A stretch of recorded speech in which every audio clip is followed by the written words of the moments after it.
Hey everybody, welcome back to Two Girls with Cancer. I am your host, Becky. Hi, Ashley.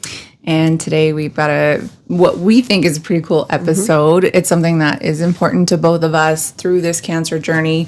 Certainly more so to Ashley prior to the cancer journey. Me, I'm like kind of back and forth on it. But what we're talking about today is nutrition. We are not nutritionists, okay? We are not here to tell you exactly what you should eat. We are not telling you that you need to go on a diet or anything like that. Again, like we've said the last 3 episodes, do your research, see what works for you, talk to a trusted health professional, and then make your decision. But we are just discussing what we do in this cancer journey. And what's worked for us this far. Yeah, exactly. What's worked for us. You're talking to 2 people who have had very aggressive cancers and currently don't have cancer, and not saying that that is 100% because of nutrition, but I think it helps. It does, because like for us now, because we've already had cancer, we have to fight every single day.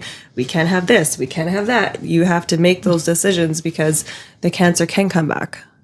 And will come back. I hate to say that. I hate to be negative Nancy, but it's true. That's what I hate saying, but the form that I have always does, and your breast cancer, they say that it always does too.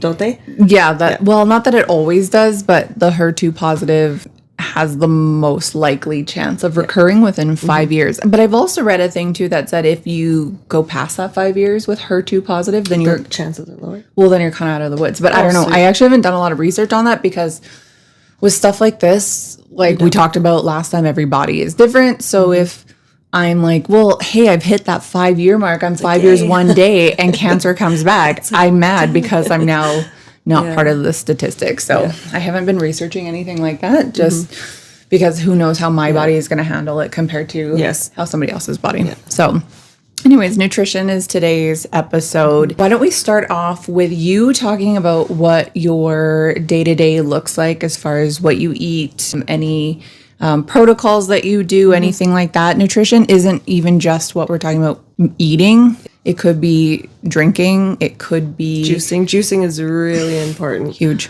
Really important. That's something that I do. It's hard to do it every single day. So now I've been prepping it. Like juicing every day, yes, it's fresher and you get like the best out of it. But if you actually juice and you want to prep, make sure that you fill it up to the brim so it doesn't have enough air, like that much air in it, so it doesn't oxidize. So I do that every single 3 to 5 days. Oh my gosh, I thought you were going to say 3 to 5 times a day. And I thought, who can afford that? Also, who would want to do that? Well, that's it. Like, all my money goes to my baby and my food. My organic vegetables. Oh, God. In the beginning of being sick, when I was juicing, I think I was doing 64 ounces of juice a day. That's like a very specific number, but it's 8 cups of juice. I think that kind of lends itself from the Gerson therapy, which we'll talk about in another episode. But, man, vegetables are so expensive, and so then I'm getting like a lot of filler ones. Like carrots give off a lot of liquid, like something like a pineapple gives off a lot of liquid, cucumbers, celery. For sure. Well, I hate celery juice. I just mix it all together.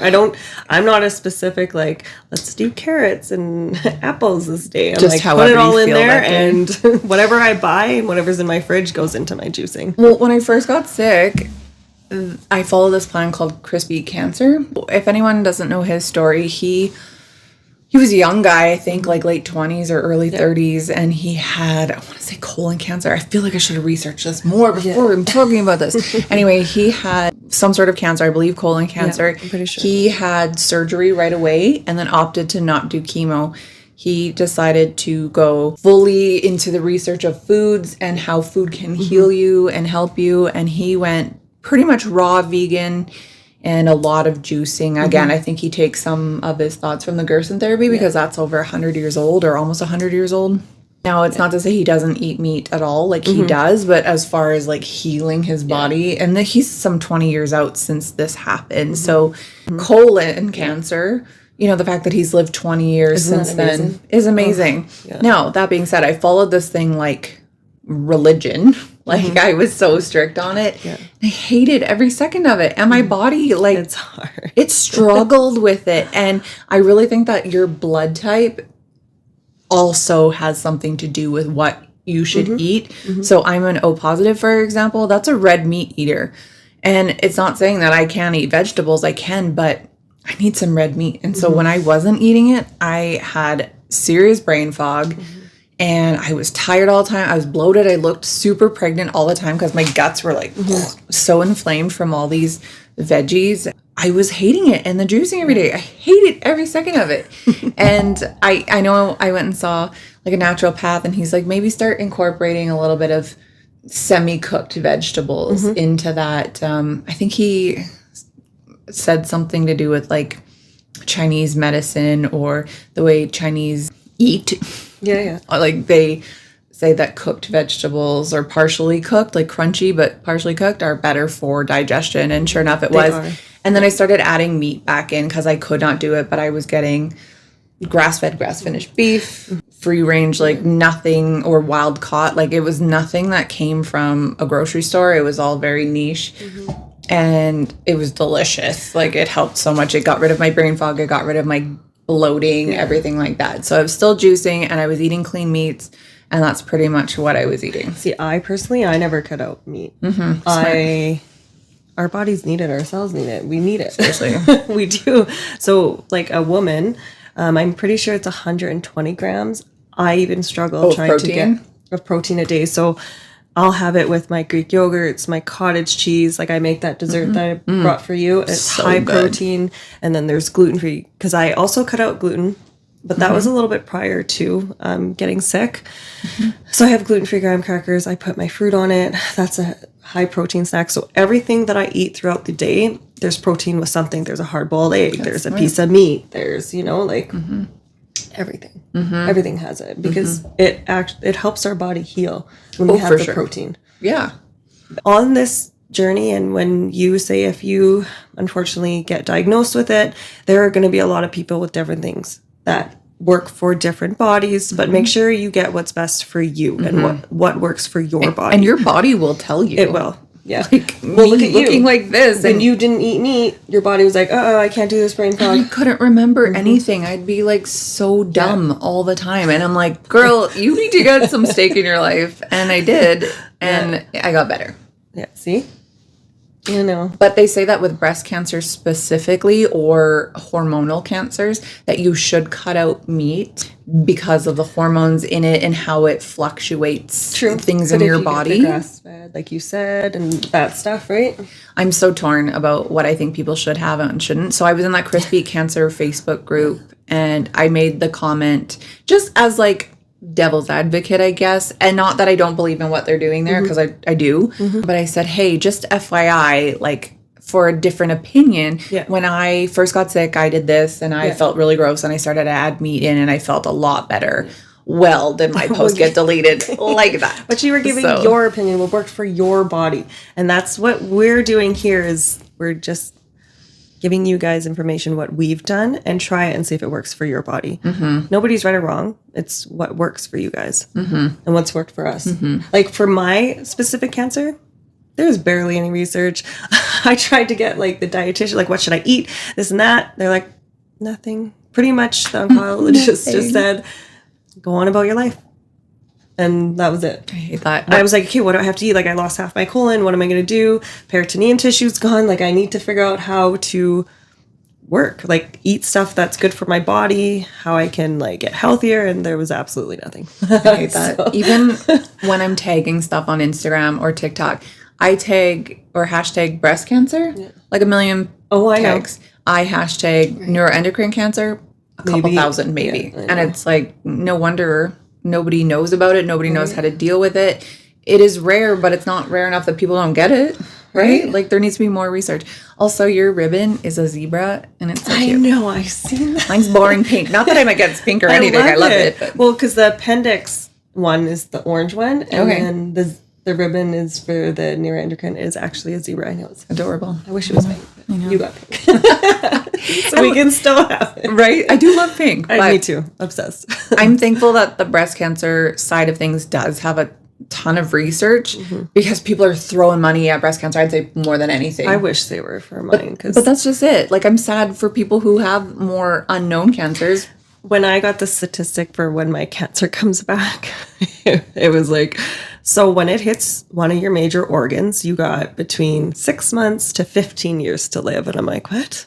Why even give you that fact? Like, that's so general. That's a statistic, so that's the number of what they have researched for people. But it's like, it's such a wide range. Like, so it could hit an organ and you could be like, cool, so I'm 40, let's say. So at 55, that's when I'm done. Or you could be like, hey, I'm 40 at 40 and a half. Right. I'm done. So once it hits a major organ, that's when they have a few treatments. Hopefully by the time that happens to me or whatever in the future, it doesn't. I'm hoping it doesn't to happen to you. But there's a few treatments, and it's depending if your body takes to it, and it could last.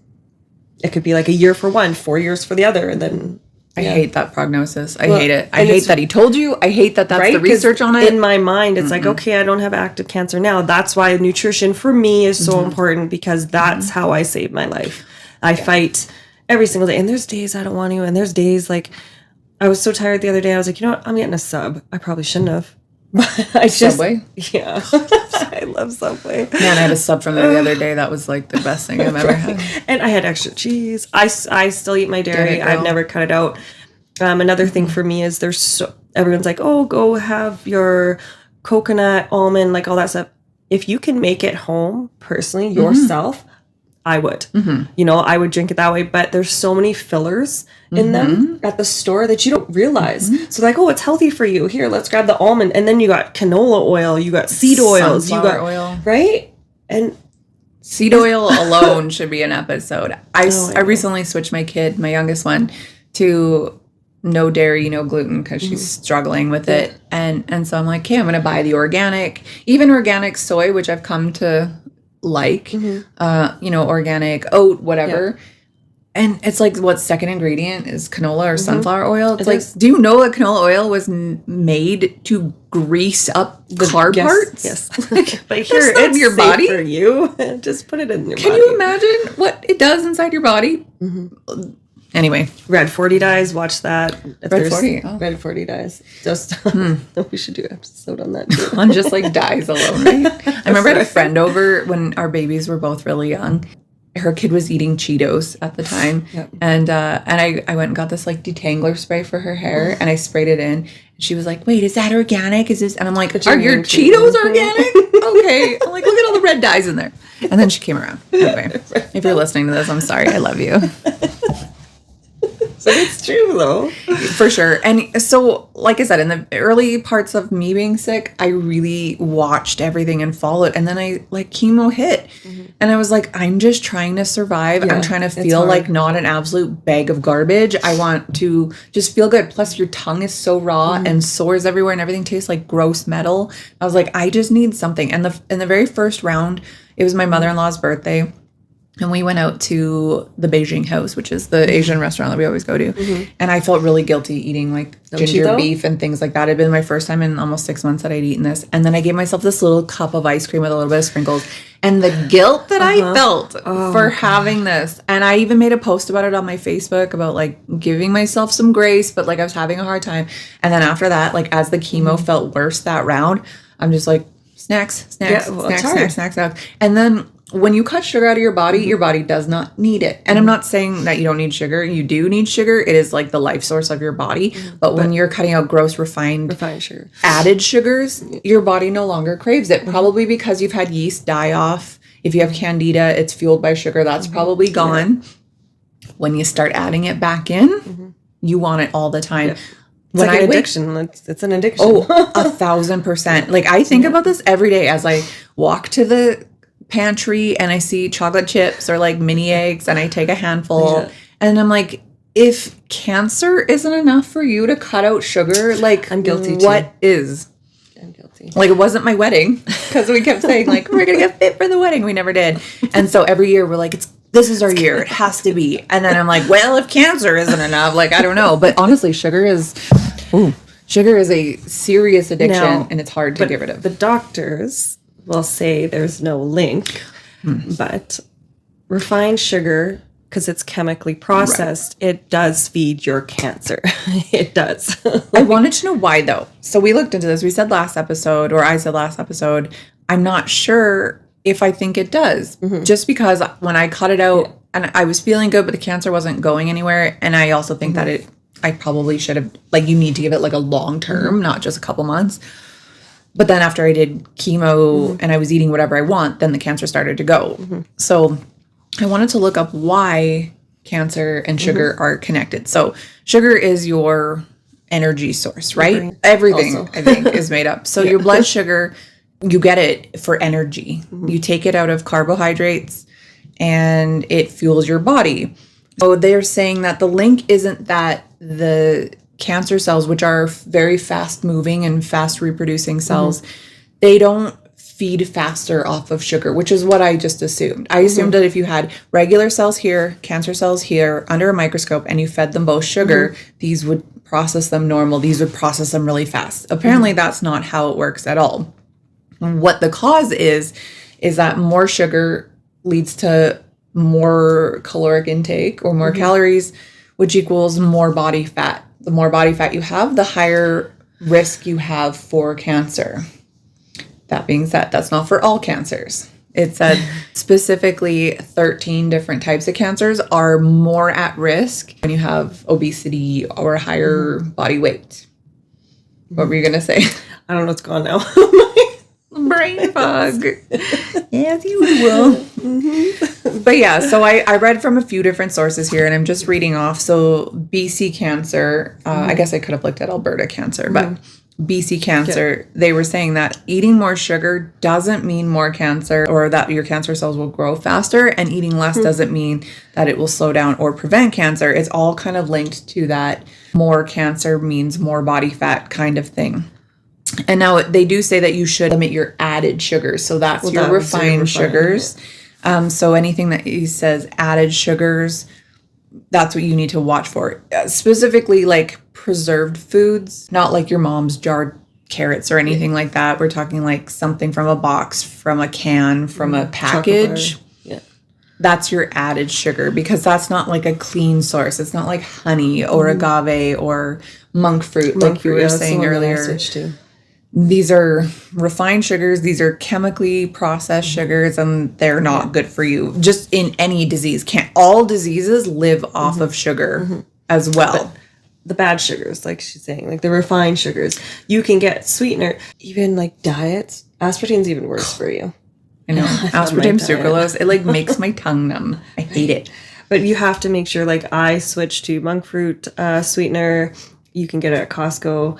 There's no calories. There's no, it's not chemically processed. So that's the one that I cooked with. I did my baking. I use coconut sugar, organic coconut sugar, when the ingredients are literally just coconuts. Yeah. So that's helpful. Now, that's not to say that that's not going to take like the carbs out of it and turn it into glucose, because it does, which is what I read today. So I was on the American Institute for Cancer Research website, and they said basically the same thing as BC Cancer, that your bodies produce glucose. Every cell in your body, including the cancer cells, use sugar from our bloodstream for fuel. That sugar comes from food that we eat that have carbohydrates. So that can be healthy vegetables. Like you figure a carrot or a sweet potato, that's carbs. Fruit, whole grains. They said low-fat dairy. I don't know the difference between regular dairy, low-fat dairy as far as carbohydrates go. Maybe something they add to it. I'm not really sure. And it says even sometimes that glucose is produced from protein. It said if you eat enough of any of those food sources, you're going to gain weight. So from there, they say that there's no evidence that the sugar in your diet feeds the tumors more than regular cells. Again, I don't know I beg to differ. Who's funding these organizations, right? Is it the pharmaceutical company, or is it, I don't know. Refined sugar feeds cancer. You guys want to yell at me? I don't care. That's what I've cut out in mine. And that's what works for me and my body. I also went onto the Mayo Clinic's website, and they were saying that one way that excess weight leads to cancer is through insulin resistance. So excess weight and lack of exercise both lead to insulin resistance. I read something about that too. Yeah. And how it's actually more people who are physically active apparently or have less fat mass. Yeah. Less risk for cancer. Yeah. I'm not surprised by that. It said, like, yes, insulin resistance can be hereditary, of course, but it's very common for someone overweight, for their body to struggle to make enough insulin to actually remove the sugar from the blood. Exercise is one of those things that helps remove excess sugar from your blood, which is crazy because as cancer patients, the last thing I want to do is exercise. I'm tired. I'm too tired. All the time. Right? It was also saying that 10% of your daily calories should be sugar, and that is it. So if you figure, if you have 2,000 calories a day in your diet, only 200 of those should be from sugar. So I think the example it gave was like a can of pop has like 7 grams. That actually seems low for a can of pop, but that would be like your whole for the day. It would be done. Yeah. And so that's not including any breads or potatoes or rice or anything. The amount of sugar that you actually need in your body is fairly low, and you can get that from a healthier food source. The other reason why it said that excess sugar, which leads to excess weight, is a risk for cancer is because fat cells produce estrogen, and it also causes inflammation. Sugar causes inflammation, which encourages the growth of cancer. And as we know as cancer patients, that inflammation, if you are in a highly inflamed body, that is a breeding ground for cancer. Cancer loves yeast. It loves inflammation. It loves acidity. It loves an unhealthy person. So cancer cannot survive in a human body if your liver is functioning properly. And I learned that one on this journey because your liver detoxifies you. Oh, right? I guess that makes sense. So if it's working properly, it can get all the diseases out of your body. And mine was failing. I know every time I do some sort of blood work or even the live blood, it shows that my liver is struggling a lot because it's trying to produce everything it needs to. Like glutathione comes from your liver, and that's like your body's most powerful fighter, right? And so if it's having a hard time, it's not going to produce the things that your body needs to fight it. Glutathione? I am. Me too. That's another important one you guys should probably take. But we'll do that on a supplement one. Yes, right. Yeah, I was taking it from Mexico. They prescribed me glutathione, and I was also getting it in an IV when I was there as well. And then when I started the coffee enemas, I learned about that, creating glutathione. And then, when I go to my naturopath, he's prescribed it. When you go to live blood, Dr. Lana, she's prescribed it. Glutathione is like very important, key for sure. But yeah, back to what I was saying just about the link with sugar and everything. Like there's so many resources online that are saying the same thing. So the Canadian Cancer Society, Memorial Sloan Kettering Cancer Center, the Cancer Research UK, on top of like what I said here, Mayo Clinic, American Institute for Cancer, et cetera, et cetera. I'm starting to become a little less conspiracy minded through this process because before I got sick, I was like, everyone is paid off. Everyone is trying to kill me. They don't care about the people. Agenda 2030. Like, I still feel that way sometimes. And I do, but I also have to learn to trust the system a little bit. I wish they would just work together. I mean, really, it would be just a better world if we did. Yes. Ashley and I talked this week. So I took a dietitian class through my specific cancer center because I'm taking advantage of all of their programs, their free programs that, I've seen physio, I've seen the exercise people, the counseling people, a couple different counseling people. Like I'm seeing all the people because these are resources that we should be doing. Anyway, I took a dietitian-led course this week on breast cancer specifically and diet. And so it started off really good and I was very interested in it. It's not like anything that I didn't know. Yeah. Like I know everything, but it's a good refresher. I sat in the bath with my iPad like right there watching it. It was awesome. But then I didn't like how it was turning. Like the people leading it started to share facts and information that I thought were incorrect. And I thought it was almost like negligent to tell people. And like, I'm very well researched on this because that's just what I do. I find a rabbit hole and I go down it, and then getting sick, it was like tenfold, right? I got nothing but time. Right? I just thought it was negligent for them to be giving a course like this, knowing that majority of the people in the class aren't researching to the same extent. So I'm not trying to bash my cancer center. This didn't come specifically from them. They said that this came from a head up cancer governing body. I don't even think it was Canadian. I believe it was American, and pushed down through them. And then also partly from the Canadian Food Guide, which, as we know, is an absolute heap of garbage. And it's weird how they've changed the Canadian Food Guide again. But anyway, so the things that they were saying were that organic versus non-organic. As we know, pesticides are on everything. And they're bad for you. Like straight up, like Roundup is a known cause of cancer.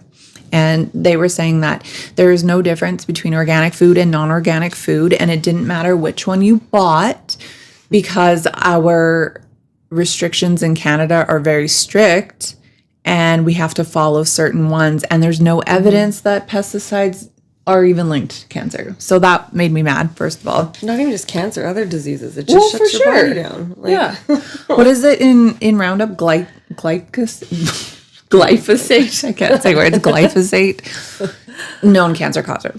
It was also saying how hormones in food weren't bad for you. So they said in Canada, the only animals that are given hormones are cows. They're not allowed to use hormones on pigs and chickens and turkeys and whatever else, only cows. And that the hormones that they're given to plump them up, there's no link to them being sick. But like, are we not seeing a huge increase in breast cancer? First of all, estrogen fueled cancers, hormone cancers, probably even in men. Like the kids got titties. Kids got titties. They're getting their periods at like, I don't know, 11, 10, 9. My kids. Right? My kids are like that. Crazy? Yeah, I know. So, and like little boys, I mean, and I think a lot of it has to do with like nobody wants to go outside and play. They want to sit and play video games. But like these boys are not shaped like the way little boys are, you know, like 50 years ago when they were on the farm doing all the farm work. Obviously, like the exercise is what kept them thin, but also their food. They weren't eating all this processed, disgusting junk. And a lot of kids like are obese. Oh, so obese. Like a lot. You know? And I'm so judgmental. Like, I don't mean to be. I just want to help them. I know. And I'm not judgmental of the kid. But I'm like, I look at their parents and I'm like, why did you do that? You know how much problems come with it? And like, they're going to get sick at an early age. You know? It's like, I just wish we could give courses out to helping people. Well, I think, you know, the argument is that it's less expensive to feed your kids crap than it is to make a full meal. And plus, who has time? Everyone's having to work. Like if there's two parents, they're both having to work because staying at home is expensive. Well, groceries are expensive. Vegetables are expensive. Seriously. Food's expensive. You're almost better to go get a cheeseburger. Then again, like going out is expensive too. Like Andrew went to Subway the other day when I had my sub and got 2 footlongs. And it cost him almost $40. Like, I mean, I don't know what he added to it. Like all the meats, maybe, I don't know. But like $40 for 2 subs. But I would say like, as far as fast food goes, Subway is probably a better choice than McDonald's or Wendy's, right? Like my kids want to go to McDonald's or Wendy's all the time. And I'm like, French fries are so bad. yeah, I'm like, no, they're terrible for you. Yeah, they're delicious. That's why. And like for someone like my kid who now can't have gluten or dairy, she can't have McDonald's French fries because they've got flour or something on them. It's not like the potatoes themselves or French fries themselves are bad for you. Yeah, they're fried in seed oil and they're packed full of other crap. And then they were probably not from an organic farm and they were probably sprayed with pesticides and whatever. So the potato itself shouldn't be demonized. The potato itself is actually quite lovely. I can make a wicked fries at home. Yeah, I'm sure you can. Okay, so if you don't know, Ashley, if you're just tuning in to this podcast, you don't know anything about either of our stories. Ashley is a little chef, a home chef. I don't know what you even want to call it, but I'll let you explain. I love to cook. I started meal prepping when I was probably 20. If I didn't have that willpower and that determination to juice, to make my immunity boosting shots, to meal prep. And to research the food that you were putting into your body as well. Well, that's another thing. Like I published 3 cookbooks. And I had them in like 14 stores. That was just before my cancer because I enjoy cooking and I wanted to make food healthier but still taste good. So that's how I started. And then I share all my recipes and stuff on my Instagram, TikTok, YouTube, just to help teach you guys. Totally. Share what I've learned on my journey. I know when I was a single mom, we ate a lot of fast food because I worked 2 jobs and I was tired. And like I would come home from work. I'm like, no, like we're either doing quick spaghetti because the girls love spaghetti or we're getting McDonald's because it was right beside my work. Because when I was working prior, on the weekends we had days and stuff. We did stuff with him, like his swimming, blah, blah, blah. And then I had to do my meal prep, which takes for the whole week. That probably takes with the... That's an afternoon for sure. Yeah, probably about 6 hours by the time I did everything. Plus I'm playing with him at the same time, trying to feed him. Yeah, it's a lot and it's hard, but I just kept doing it. And then actually for my cancer, it was weird because towards like the 6 months prior, I really noticed something, but I was starving. I was so hungry. Did you ever notice that? I'm always hungry. Maybe because my cancer is hormonal. I was hungry constantly, 24/7. Like I would eat a full meal at 7. And then by the time I got to work, I'm eating another full meal. Then lunchtime, I eat a full meal. Then I'm having snacks in between supper. And then I'd wake up during the middle of the night and I'm still eating. Interesting. Oh, yeah. I gained, I think it was about 20 to 25 pounds within 6 months. I mean, that alone is probably an indicator that something is off in your hormones. When I told them, they were like, no, you're fine. You're fine. Literally, I was told I was fine the whole time. But 25 pounds in how long? 6 months? 6 months. That is not normal. If you had followed that trajectory, that's 50 pounds a year. 5 years, just like, you were morbidly obese. And I was still like, towards the end, I had absolutely no energy. Like I had no motivation with the working and being a full-time mom, but I tried to make it to the gym and then it just dwindled. But prior to that, I always worked out, I loved being in the gym. That was like my addiction. 5 days a week I had to go. Because it was just... I'm addicted to mini eggs and you're addicted to the gym. Cool. And now I'm just... It's hard mentally because I'm struggling. I'm like, I used to be that person. I'm trying to lift this 10-pound weight and I'm still struggling. Oh, right. Yeah. Well, I'm at 10 now. Good for you. Thanks. It was 3 pounds or 2. Hey, you do what you have to. Any sort of resistance that you are creating in your body is good, especially when you haven't been able to use your muscles for so long and the atrophy just from all the chemicals that have been inside of you. Like twisting after my second invasive surgery when I was at home and I kind of came to life and was walking around. I wanted to open up what was it? A jar or something. I couldn't even twist it. I was like, so weak. I think it was like a ginger, I don't know, a juice or something. And I was just, I wanted to open it. I get that though. I had to ask for help. Like after, surgery specifically, because I'm right-handed and I had surgery here. And then with the radiation and everything is so tight, I'm like trying to open stuff. And I'm like, it literally destroys your body. I know. I'll be like, Andrew, do this. And he'll be like, you can't. Like it's nothing. I'm like, I'm so weak. Right. Or like my kids and I will play fight and stuff. Like my kids will beat me. But it just goes to show, like if you're not fueling your body properly, which I have not been since chemo, and you're not exercising, I would say daily, your body's losing very important parts of it.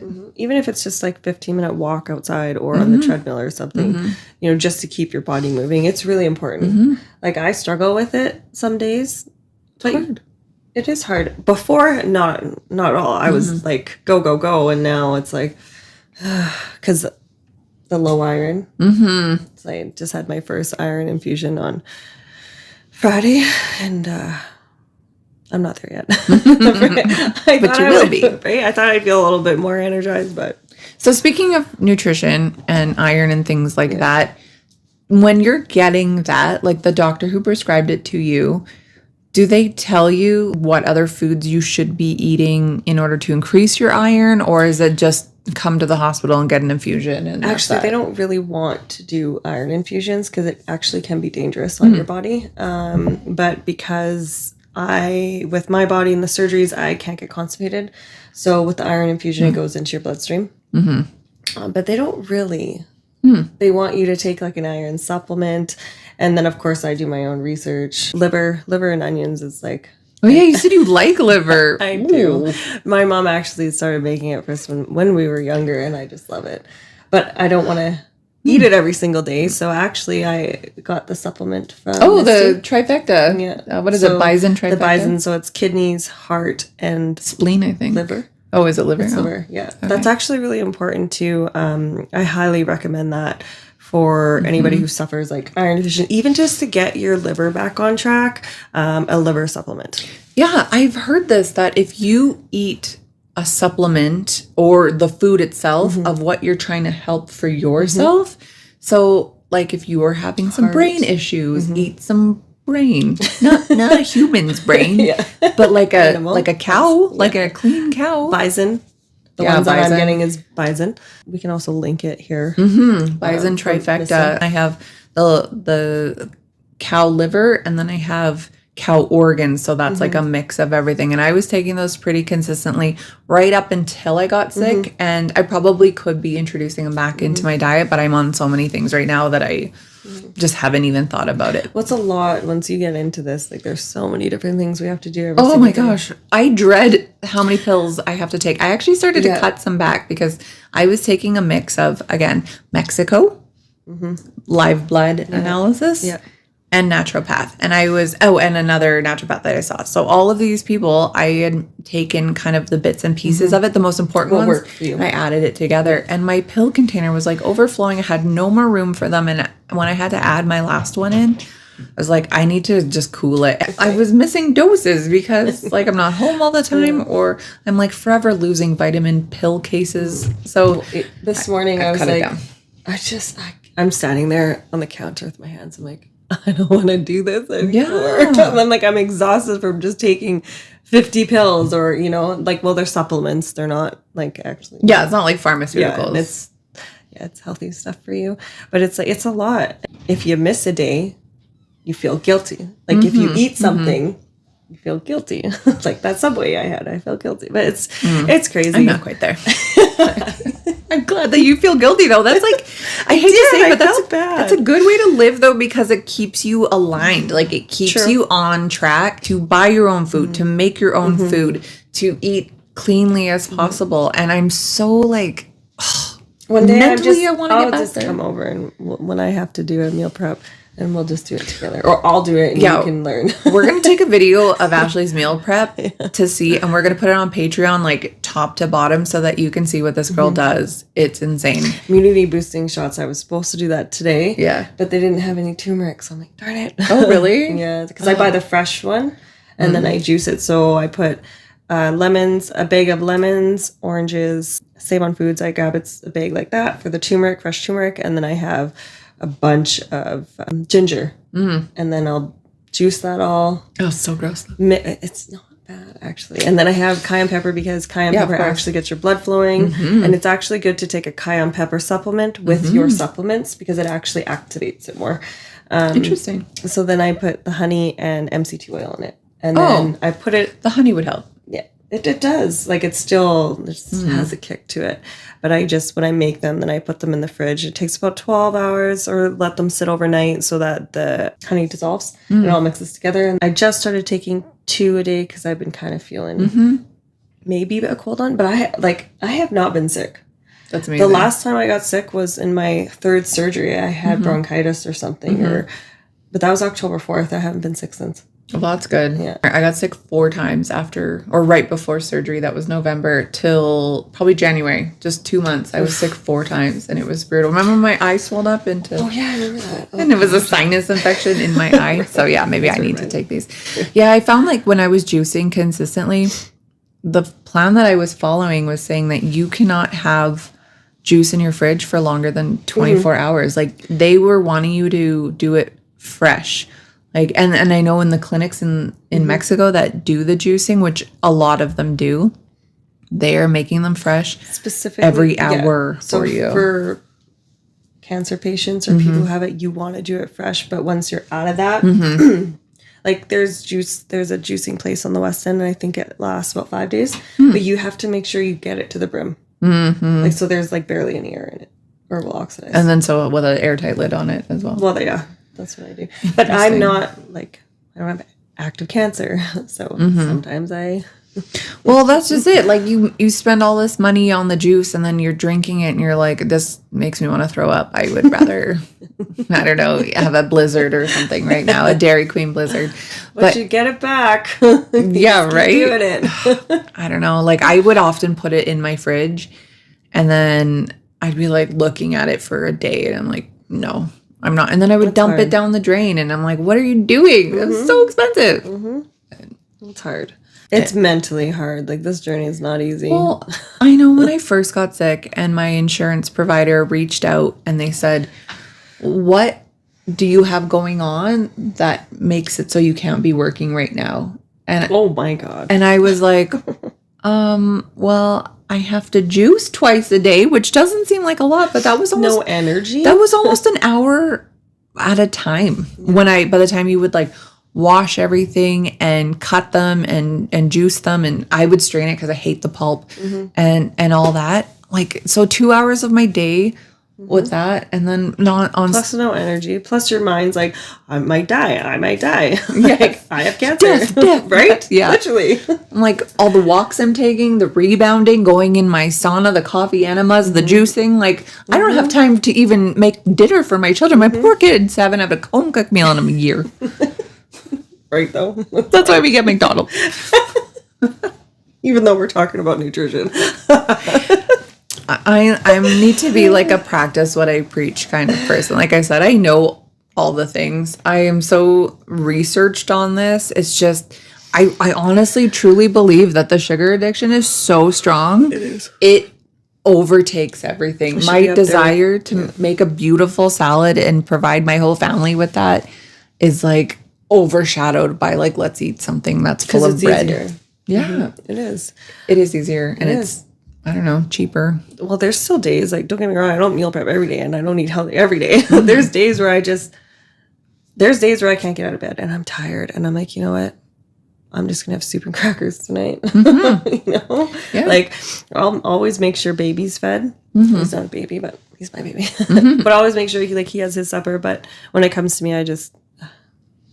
Well, we put ourselves on the back burner again, which we said last time. There are reasons why people get sick. Yeah. That's probably one of them is like we put ourselves on the back burner. We're not priority, especially when you have a kid. Like your kid is your priority and your family is your priority and you are not a priority. You take the scraps that are left over. Yeah. Which is sad. It is. Anyone who's watching this, just understand, like, it is a tough process to go through all this mentally. Like, physically, yeah, it's exhausting, but mentally, it is very draining. Knowing that you want to juice and you want to take all these supplements and you want to eat healthy and you want to pick organic and you want to do what's right for your body. It is tiring, and we are with you in spirit because we know. But don't be upset with yourself. Allow yourself to have those days. Well, seriously, if you need to go and have a junk food day, like, just to feel normal again, or whatever you want to call it. That's what I wanted. I just wanted to feel normal again. Not have to do this and do that to save our life.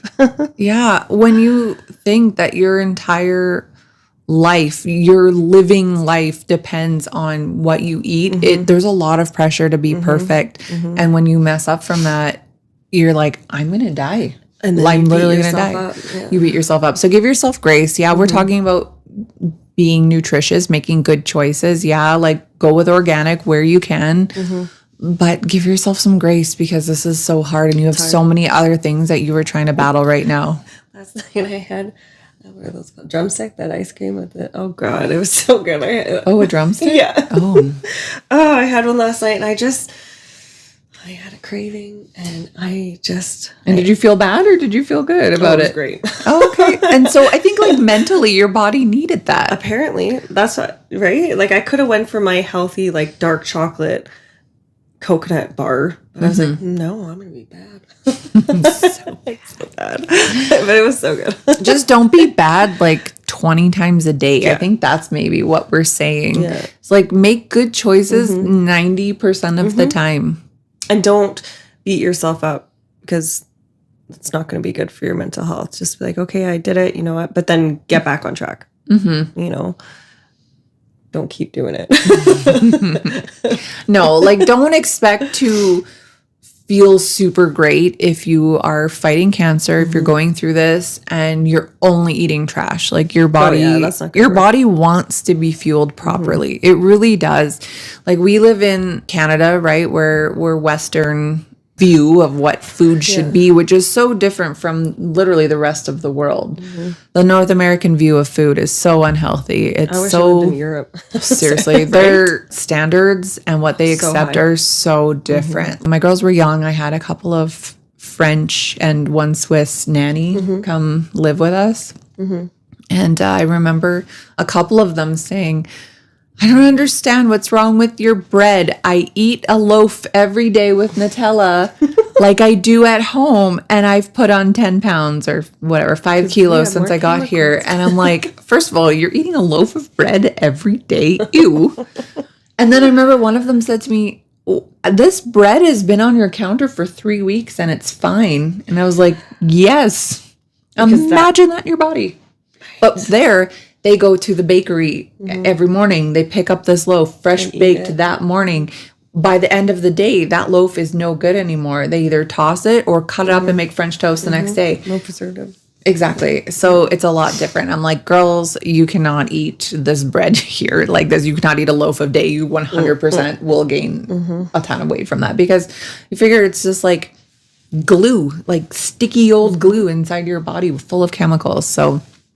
yeah, I too wish I was a European. But if your resources allow, if your finances allow, buy the best quality products you can. If you can shop at a farmer's market, do that. If you can shop at an organic store, do that. Like greenhouses. I'm going to try a garden this year. Hopefully. Ooh, just get a garden box. Try it. I've never done. I can't keep plants alive, so we'll see. I don't know how it's going to go. Some of them are pretty easy. Like romaine lettuce, for example, will grow and grow and grow. And cilantro, it will grow like crazy. Yeah, it'll take over everything. So like put it in, like romaine, obviously you want more than like a little box. Like you want like a good size, but plant a few of those. It will grow like crazy. Perfect. And it's pretty foolproof because I also kill all my plants. And I've had a few that have died even in my garden, but the romaine lettuce and the cilantro always go crazy. And green onions, they just come back every year. They just come back. There's already some in my garden. It's cold here, and I've already cut some out and eaten them. Yeah, I have sorrel planted in there. Do you know what sorrel is?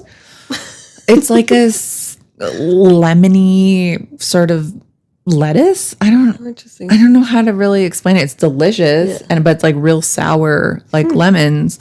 And it comes back. It was my mother-in-law's, and I think it was her mom's or maybe her grandma's plant. And then she like took a chunk, gave it to me, and it just grows and it comes back every year. So like that one, I know I can't kill.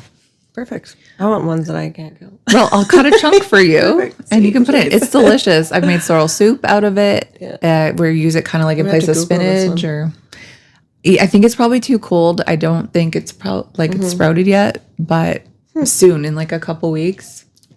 I'll let you try some. It is so good. I love it. But yeah, I was thinking this year I would plant like hardier stuff. Like my friend and I were talking about planting more root vegetables because at least they last. Beets are good for the liver. Beets and liver. Beets are delicious. Yummy. No, like your actual liver. Oh, it's good for your liver. I think we were talking about eating liver again. Like, no. What kind of peasant are you? Hey, it's good for you. Liver's very cheap. Liver's like $3 for a whole thing. Perfect. But it's so gross. Even my dogs won't eat it. That's why you put the really? Yeah, I give it to them and they're like, I like it with the little bit of crisp on it and onions. Like I would try it if you cooked it, but I don't know if I could cook it. No, I'll do it. I don't know. I like dehydrated some. and I was cut it up into strips to give it to my dog, and it was like kind of rubbery because I'd taken all the liquid out of it, and they were just like, absolutely ma'am, no, do not. And like, these are dogs, they eat their own poo, but like they would not eat this nice organic to boot cow liver. No, they wouldn't touch it. Interesting. Yeah. Well, I also haven't had it really in a while, but we'll see. Well, make it and I will try it. Perfect. Is there anything else you want to tell our lovely audience about? No, I think that's it. Yeah. I think we touched on it. So once again, like every episode, we are not doctors. Yes. And on this one, we are not dietitians. We are not nutritionists, but we are people with experience who have done a heck of a lot of research, have consulted with a lot of healthcare professionals, and made decisions that were best for us. They may not be great for you. They may be great for you. Do your research on it. See what is best for you. Perfect. Well, join us next week. Did we decide? What do you think? Week? Like, should we go over our supplements? I was thinking that. That's good. Yeah. So like we said, we have a ton of supplements that we use every day, and it is so different from each other. Say, ours they're not the same. Some are. We have some are for sure. We bounce ideas off each other, but for the most part, what we're on is very different from each other. So we're gonna go through that, tell everybody why we take it, what health benefits they have. So it is gonna be a little bit less banter, a little bit more researched. So we have a lot of work to do this week. But yeah, I think that should be our next episode for sure. Okay, awesome. Okay. Thank you, guys. Thank you, everybody. And as we said in the last episode, like, subscribe, share, go onto our YouTube. Thank you for the people who've already subscribed. Thank you for the people who've already followed us on TikTok, Instagram. Just keep it going. We would love to never have to work ever again. And help. And help. I keep forgetting to say that. We would really love to help you by sharing our journey. Yes, exactly. Okay. You guys have a good day. Bye, everyone. Bye.